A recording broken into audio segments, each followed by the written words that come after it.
I saw Get Fast. I saw the movie that's coming out soon. It's the sequel to Bulletproof. I haven't really spent too much time formulating an opinion yet on this, and I don't even know how to talk about it because I shouldn't be talking about it really, but I'm going to do it in a way that I'm not spoiling or saying anything. And technically, I mean, yeah, maybe it's unprofessional to say bad things or critique your own movies that you're in, but I don't really care. I think it could be kind of refreshing to hear people be honest about their projects. Yeah, so I don't even know where this conversation will go, but I'll kind of try to recount my experience with Get Fast. So I was really curious about this movie because I'll try to summarize, a lot of thoughts I've had. Some of these you may have heard before, as I was making the movie in real time, I was kind of talking about it. But I'll try to recap a lot of it because I know it's hard to remember things from 2 years ago. But the first one came out. I was never truly happy with the script on the first one, and I think Clayton actually did a good job overall with the script. I think he improved it in some ways, and I think there were some choices I definitely wouldn't have done. There were some things that I think made it worse. There's some things I thought didn't make sense. There were certain things cut out that I would have left in, and a lot of those things they're annoying just because it makes the story not make any sense, and at certain points, it's pretty minor here and there. But if you're like a film guy or a critic, that's where you start to notice it more, and it's kind of frustrating when you read reviews and people say things like, the story written by Danny and Cooper really doesn't make sense, blah, blah, blah, and they list all these things out, and you're like, well, that wasn't our choice. We knew that. We tried to fight that, but, we didn't win those battles. It's you win some, you lose some. Overall, was really was very pleased with the experience of making the first one because it was my first time writing a movie for a studio, like a big studio. It was Lionsgate. They picked it up, and it was a big theatrical release. It went over in theaters all over the place. It released physically as well and was available all over the world. So it was a really cool milestone in my career in that sense. As for the actual quality of the movie, it's not, I've always been very honest. I try to be honest with this kind of stuff because I think it's refreshing, and I just think, why not be honest? And I've said these things to, the people involved to their faces, so I don't mind, especially after the fact. These movies for me are kind of like paycheck movies. They're not necessarily ones that I'm going to, I personally am not a huge action movie guy in general. Like I would never really write an action movie. I never had a passion to write action movies. This is something that I was hired to write, and it was an opportunity for me to act in it. So I really enjoyed acting in the movie. I just kind of looked at my scene or my part of the movie as its own project, and I just tried to do that really well. I didn't even know that's the character I was going to be playing when I wrote it. We tried not to, or at least I tried not to think of the movie selfishly in that way of like, oh, I'm going to try to write myself apart. I just wrote the movie with Dan, and then at the end we were like, okay, we could play these parts. But I remember just not being a super huge fan of the script by the time we were done. But that's what happens when you're writing with a partner. You have to do compromises and things like that. He was a lot more, I feel like Dan was a lot more positive with the script. He kept telling me like, oh, don't worry, you'll like it eventually. It happens with a lot of projects. You just don't really fall in love with it right away kind of thing. But I don't feel like that ever happened to me. I kind of feel like by the end of it, I was like, I don't know. I feel like we could do a lot better than this. And then once it went through the studio system and a lot of notes attached themselves to it, that's when I was really against it. I was like, oh man, now I'm like, I don't like this. I don't like that. The tone of it has changed significantly. The first one was originally, when we were asked to write, was more of a cinematic, realistic, grounded type of movie. And then I remember in meetings saying like, I really don't want there to be any cheesy like Marvel type humor. I don't want there to be like this sarcastic Han Solo type lead character, and I was promised that wouldn't end up happening, but in the end, that's kind of what happened. It is like it turned into this like 90s like purposely cheesy action movie with a quippy one-liner type protagonist and stuff. So a lot of little changes happened along the way. That I wasn't a fan of either, and a lot of story-related things that, not a lot, but enough that I was like, that kind of hurts there, and you could poke a lot of holes into it if you really wanted to critique it. But having had a lot of time away from the project, I do appreciate it. I do think as a whole, it's not too bad. It is what it is. It's a fun action movie, popcorn kind of thing.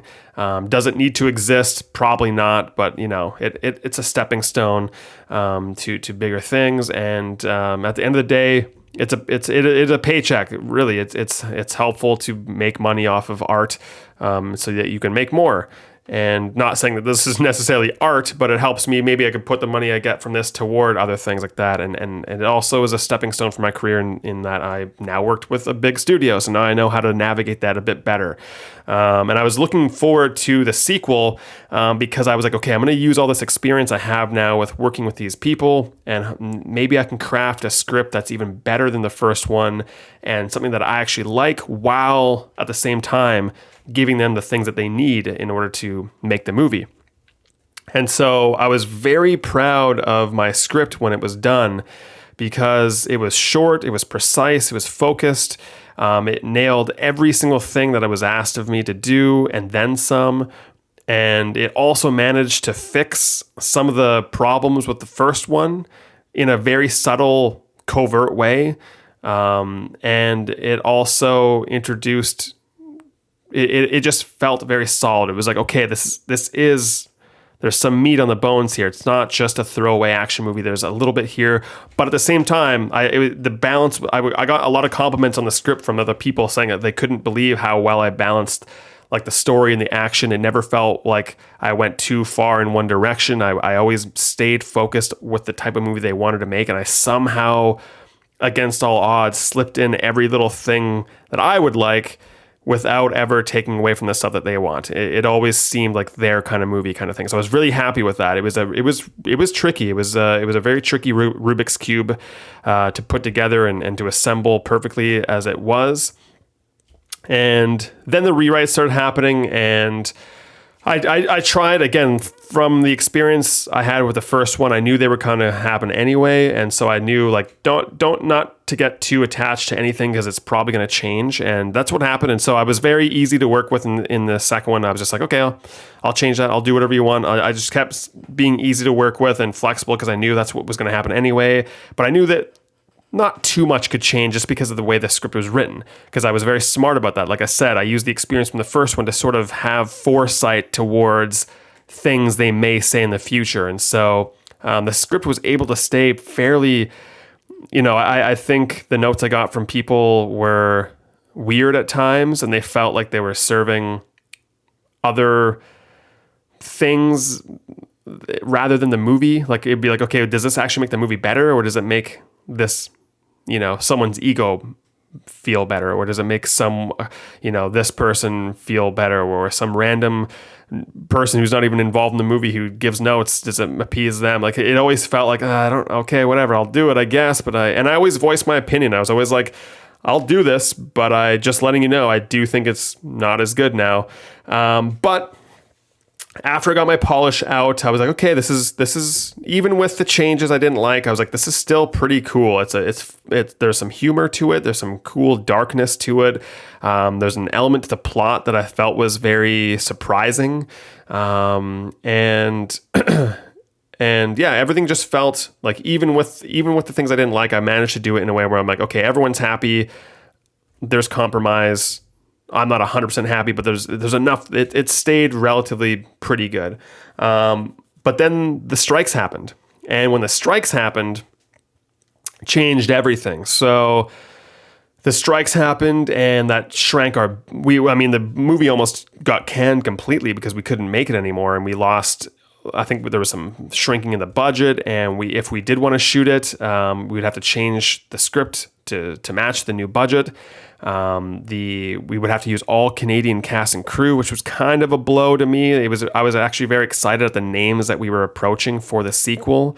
Some pretty big names, and I would have loved to have worked with them. No shade to the people we ended up working with, but at the time I was like, oh man, like I was really looking forward to working with that person, or this person. And it's obviously, you can't ignore the elephant in the room that, people just aren't as excited by a Canadian cast and crew as they are with real names, right? And so I was like, oh, I don't know where this is going to go. And so there was a lot of months where I just didn't know what was happening. I didn't know who was going to be in the movie, what was going to happen to the script. And then the movie kind of fell apart completely. Like there was a part where I was like, oh, the movie's not happening. And then like 3 weeks before it went to camera, before I didn't know this at the time, but like randomly the movie just got resurrected and they're like, hey, we can shoot this, but we have to start it in like 3 weeks. And so what happened was the director, James, did a complete rewrite of the script because there was 3 weeks away. He just was like, I know the budget. I need to know. I know what has to happen. And so he stripped it down, changed it drastically. And that's where I felt burned this time because it was a pretty drastic change. I do think he did a decent job at stripping it down, and there were some clever ways that he combined scenes, or I see why he did certain things, but it was still disappointing because we lost all the story beats, like even just little tiny ones were taken out. There was new things added in that I didn't like as well.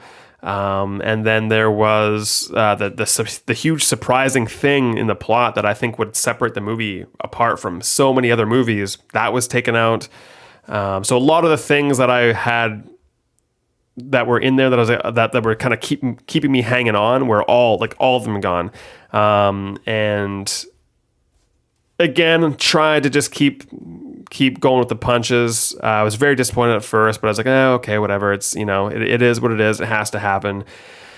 There's still some fun here. I'm still looking forward to certain scenes. And so they shot the movie. Now I acted in the first one. I didn't act in the second one. I just wrote the movie with James Clayton, and it was just me and him writing this one. But then fast forward, has it been a year or 2 years? I forget. Fast forward some time. I think it's only been a year. I think they shot last summer. Yeah. So it's been about a year. And I finally saw a cut. So I wanted to see a cut before it went to theaters because I wanted to know if I should even show up, or if I was going to be embarrassed, or if I was going to be mad or angry or whatever. So I really wanted to get a version of the script, of the movie ahead of time, so I could just know what I was in for. Because a lot of times, the first time you see a movie that you're involved in, even if it's good, you just have such a critical mind that it's impossible to enjoy. So I know the director wanted me to see it first in a theater so I could experience it with all the sound and the effects and everything on a big screen. But I told him, I was like, I want to enjoy it anyway, because I will be too in my own head. I'll be judging it too much. I would like to get a small one out of the way so that when I'm in the theater, I can actually just be like, okay, I already know what is going to happen. Now I can kind of just try to enjoy it. So I got a link to the movie and I watched it at home. The link, I will say, the audio was pretty rough. I could honestly barely hear a lot of it. I think the version I was shared, the audio just wasn't mastered or done. So I had my TV on full blast and I could still barely hear it. So there was that factor. That automatically is going to take it down a notch just because I can't hear a lot what's going on. But it was pretty much, I was told it was pretty much the final cut. I don't think anything's going to change really. So that's more so what I was paying attention to, just the movie as a whole. And I'll skip ahead and say, so I watched the first time. My girlfriend was there too, and she watched it with me. And when it ended, I was pretty furious. I was so disappointed and let down by a lot of choices, because not only was the script, the rewrite, way different from my version, But then the end product, like what they did on the day on filming, there was even way more changes that was done on the day. And that was because, again, the budget and things, they told me there was a really tough shoot. They said they barely got by. Like, it was really, really tough. It was a huge big shoot. So they were really kind of flying with the seat of their pants on this one. And I think what happened was just certain things were missed, certain details were missed. They didn't have enough time maybe some days.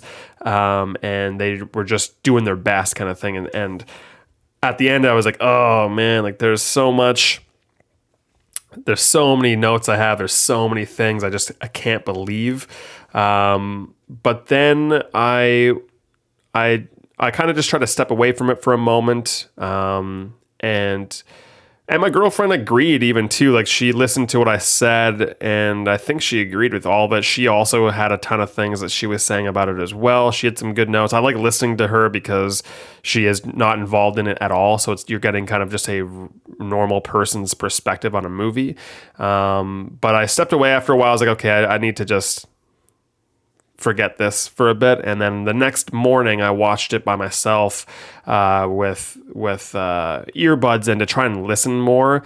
And the second viewing was a lot better, I will say. I think, again, like I said, the first time you see something when you're involved in it in any way, you're super critical and you're going to be super down on it. Any change feels like times 10 bigger than it really is.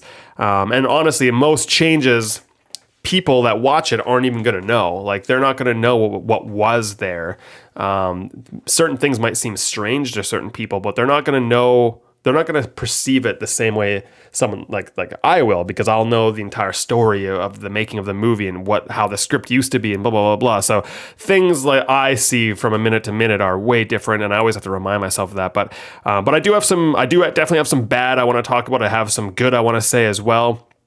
I don't know how deep I'll get into this or how vague I'll be, but again, I'm kind of making this up as I go.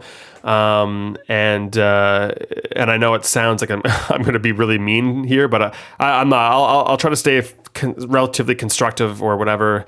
And there is some good for sure to say about the movie. But yeah, I don't know. From a writer's perspective, I'm most disappointed that there just isn't really a plot or a story, like, at all. Now, depending on who this movie's for, I don't think that will matter. So it doesn't really matter how negative I am on this aspect, because I don't know if the average person really cares. I see movies all the time, even Marvel movies, big movies that have really no storyline to them at all. They're just an excuse to have superheroes fight things on screen. But this movie goes a little bit further, to the point where I'm like, I don't know if there's really any plot. Like, I don't really know what this movie's about. And so for me, like, the movie's confusing because I think the studio wanted to reposition it as a brand new movie, not connected to the first one. And so that was part of it. So the movie I was hired to write was a direct sequel, and it literally started seconds after the first one, and I really liked that. It was really cool. This one is the rewrite that happened at the last second. It made this movie a completely original standalone movie, so it's kind of like a whole new adventure for the thief. The problem is that it doesn't seem consistent in that. It seems like there are times when this movie is a brand new movie with nothing to do with the first one, which is fine, I guess. But then there's other moments where it seems like it's alluding to history, like it's a sequel. And then there's other times where it seems like it's alluding to an alternate history, which makes it like a sequel to a non-existing movie. So it's almost on two different, like a multiverse timeline. And then there's other parts that kind of make it seem like it's a prequel.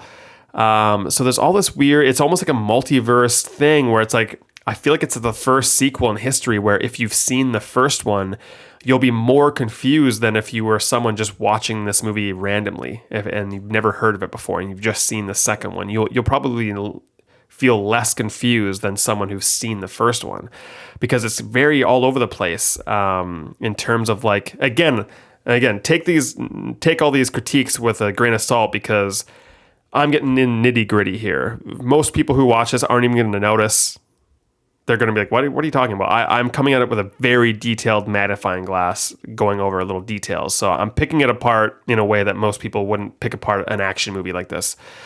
But I'm disappointed. I think they forgot to leave in the part where like the thief kind of mentions the point A to point B type of thing, where it's like, okay, this is what this movie is about. This is what I'm trying to do. They kind of left that out. And so when you're watching the movie, if you think to yourself, like, what is this movie about? There isn't actually an answer. It kind of just feels like you're watching a series of this happened, and so now this happened. And so it's like a chain. It's like it starts off on a chain reaction to something that you're not sure where the origin was. It's just the aftermath of something. And so the thing I like about the first one is that there's a very basic point A to point B storyline. It's the thief steals some money from a kingpin. He has to get from the kingpin's hideout to his airplane to escape with the money. And unknown to him, in the trunk of his getaway vehicle is the wife of the kingpin. So that adds some complexity to it. But the base point A to point B is literally just, I took money from point A and now I need to bring that money to point B. That's missing in the second one, where it's like there's no simplistic like line that you can say of like, oh, this is what he's trying to do, or this is what movie is about. That's not there, and that's kind of odd. I don't know if people will notice that, or if critics will notice that or not. But yeah, it just feels like there's no real overall plot. And then it's confusing because the movie opens. Hey, thanks for listening to this clip of my podcast. I publish new episodes on the last Friday of every month at 12:45 p.m. PST for all premium members of my Patreon. My name is Cooper Bebo. I'm an actor, writer, and producer of film, television, and video games. Head to patreon.com/CooperBebo. You can sign up for free, get access to my blog, or you can toss me a few dollars if you want to support me and get special bonuses like this very podcast, or you can subscribe to my YouTube. You'll continue to get free clips and a brand new video every single Wednesday. So whether you like to watch, listen, or read, I've got something for everyone. I've also got a video game called Billy Saves the World. Please check that out on Steam right now. I've got movie projects in the works. I update all of that stuff in Discord all of the time. Again, the basic channels are free to join. Just head to patreon.com/CooperBebo to get access. Thanks again, and I'll see you in the next clip.